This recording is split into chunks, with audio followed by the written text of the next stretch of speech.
वालेकुम वरहमतुल्लाहि वबरकातुहू।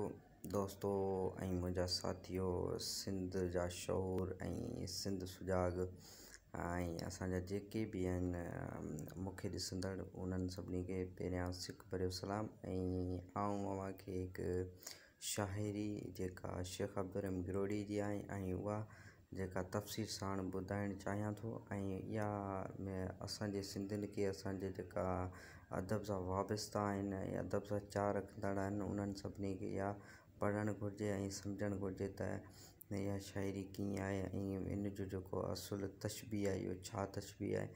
त सुर धनासरी जेका शेख अब्दुर रहमान गिरोड़ी जो लिखियलु आहे ऐं उन सुर धनासरी में शेख अब्दुर रहमान गिरोड़ी फरमाइनि था, उतरां थी ईद ॾखणु ॾिठो चंडु।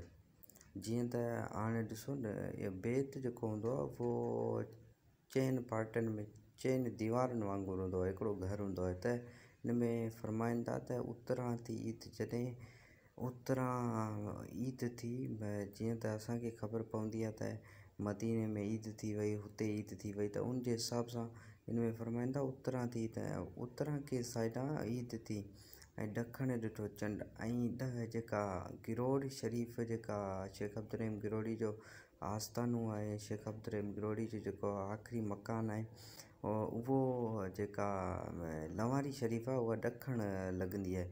उनजे हिसाब सां फरमाइनि था ॾखणु ॾिठो चंडु। चवे पियो असां त हूअं त जेका चंडु ॾिसंदा आहियूं असां जेका उहो ओलह वारी साइड खां ॾिसंदा आहियूं, पर हिन में फरमाए थो ॾखणु ॾिठो चंडु। पोइ जेका पंहिंजे लंवारीअ वारे पीर पंहिंजे मुर्शिद मखदूम ज़मान और ख़वाजा मखदूम ज़मान जे बारे में फरमाइनि था ऐं अॻिते फरमाइनि था त ऐं ॾखणा ॾिठो चंडु जुड़ियो पुड़ियो झंडु। ऐं चवे थो जॾहिं झंडु जेको आहे अॻे जंहिंसां अटो वग़ैरह जेको पीअंदा हुआ उहो उन जे बारे में फरमाईंदा। चवे थो जुड़ियो पुड़ियो झंडु गजे थो गिरोड़ में।